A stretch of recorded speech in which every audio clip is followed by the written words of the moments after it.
Well, my role here is, in spite of my accent, to give you the British government view. This work was partly done under a project of the UK government Office of Science, who's led by a man named John Beddington. And it was part of a 2-year project whose final report is coming out soon on can we feed the world in 2050? It was basically the theme. There was a lead expert group of which I'm one of only 2 economists on it. The rest are all agronomists and various biologists and such. It's chaired by a professor of zoology at Oxford named Charles Godfrey. That project needed to do scenarios, and we commissioned IFPRI to do that with the impact model, and you've now seen the results of that and in the IFPRI report. We also, in addition, we commissioned other modeling work using global trade models. So this project basically runs in 3 phases, and it will have its final report will be coming out in a month. The modeling initiative, we needed to have scenarios under it. If you're going to look out to 2050, you need some kinds of modeling frameworks to basically have the stories hang together. They need to be consistent. These are not forecasts. We're not actually projecting the world. We're trying to figure out the implications of different collections of drivers. And that's the sense in which Mark has been presenting the results. We will have the formal release in London in January 25th by the Department of Science. What we then did is commission work with a global general equilibrium model to supplement the IFPRI results, basically with a very strong focus on trade implications. These class of models, these multi-country trade-focused EGE models, cover the entire globe and cover the entire economies rather than just the agricultural sector. So that enables you to really get all the price implications of a different scenario.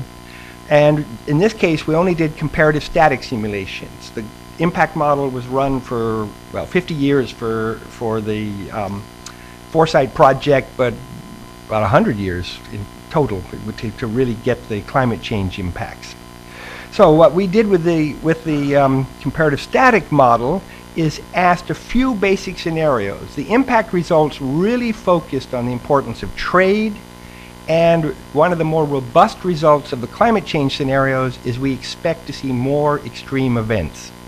From all the GCMs, we have a great deal of agreement, well, relative agreement on what happens to temperature, enormous variety in what happens to water. There's going to be more water up there, and nobody can say with great certainty where it's going to come down. So that puts an enormous amount of basically uncertainty, but there do seem to be a consensus that will be more extreme events, which means more floods, more droughts, more shocks on agriculture. So what we asked in this case was, let's do a correlated crop failure, 20% cut in productivity, I think, in North America, basically US and Canada, major supplier, major exporter, and 2 major consuming countries, China and India, and ask what happens, just a shock. We then said, okay, what happens if that happens, and instead of allowing the world trading system to just do its job and adjust, major exporting countries resist the price rises in world markets and put on export restrictions, thus limiting trade. That was the first set of scenarios. The second, we asked, what if Doha basically fails? We did this with a very simple scenario of doubling everybody's tariffs, which still is well within the bound tariff rates of the countries around the world, but it was just a shock, a more protectionist response.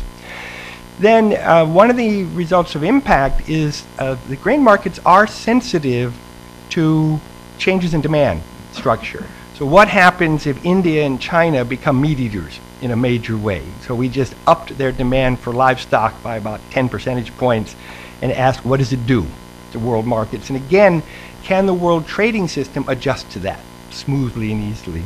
And then finally, we looked at a couple of climate change sorts of scenarios. One you might describe as peak oil, a real scarcity, we run out of fossil fuels.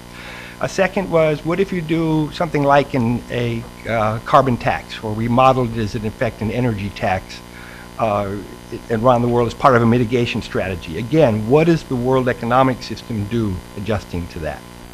In the first case, with the drought, no surprise, the initial effect is most strong on the countries where they get the hit.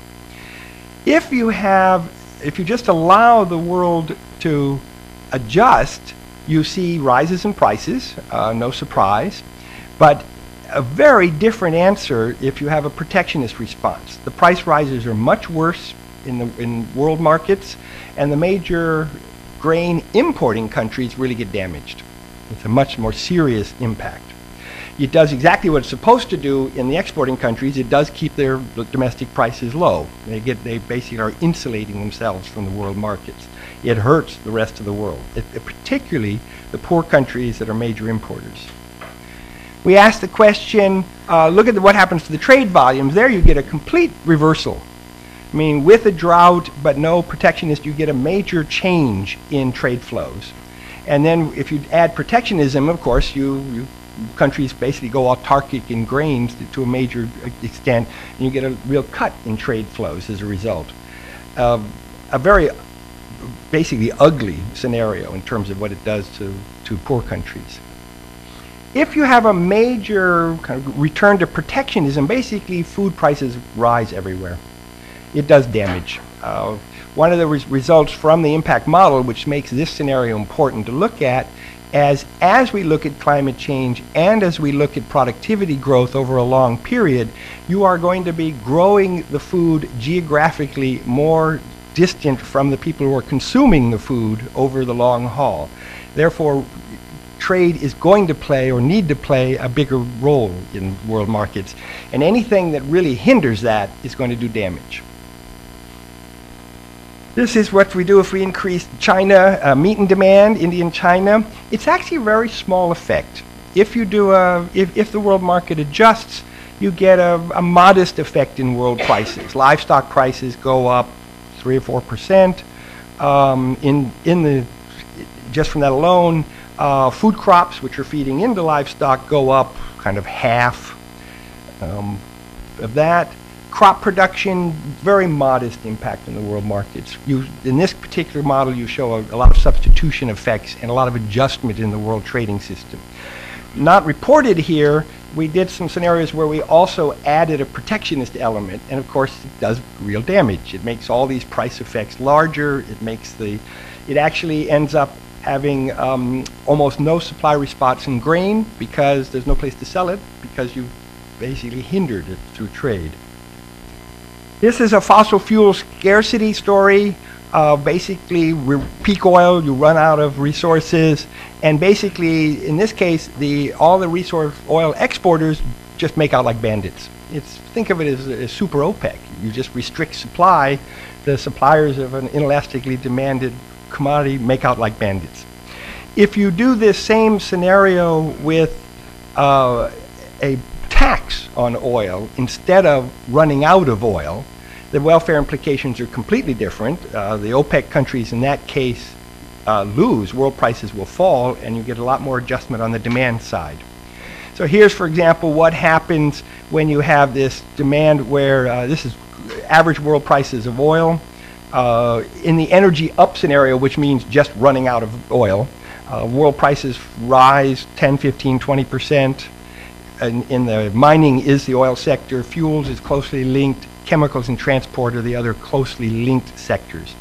Notice the direct and indirect effects are not that large. In other words, chemicals and transportation do go up, but not as much, and under both scenarios, but not as much as you might have worried, you might have thought. And again, on agriculture, the impact on agriculture is what happens to world prices of food. Look at the scale. These are very small. In the case of the energy up, of course, they rise. Agriculture does use energy. It's energy intensive. In the case of the tax version, world improved food prices actually fall. Partly these are demand effects. But basically the answer here is agriculture uses energy, but it's not as energy intensive as the non-agricultural sectors. So relatively, agriculture is damaged less by energy price rises than the rest of the economy. Basically, the conclusions of this work, which really complement the impact analysis, is really international trade matters. It ameliorates any unequal distribution of shocks, and we expect to see an unequal distribution of supply-side shocks. Any increase in protectionism is really a bad thing. It stresses the food system globally. It's going to be especially damaging to food importing poor countries. Increases in demand for livestock products are manageable. That basically says, yeah, that's not as big a problem as we would have thought. But again, trade matters, because you are going to change the demand for food grains versus feed grains, and that actually matters a lot.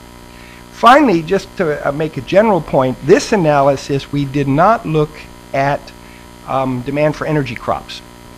We explicitly didn't do that. There is work doing that, and that actually makes a big difference. If you really have serious energy crop demand, all of a sudden the price of major agricultural commodities is tied to energy prices in a much more direct way. The impact model is exploring that to some extent. People have done that with this class of models as well, and it is a major effect. It's an important one that we do need to worry about in the future.